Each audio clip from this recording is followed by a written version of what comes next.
Hi! In front of me is HUAWEI MatePad paper, and today I would like to show you how you can change screen refresh mode on this device. First of all, go into Settings. Now tap on Display and Brightness. Following that, tap on Refresh Mode and click on the best option for you, normal or smart. Then tap on the back button.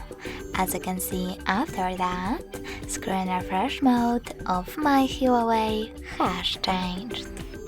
You can also go into Tab menu and select refresh mode from here.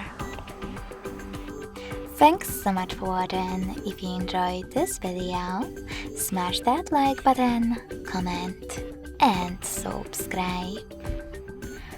Bye!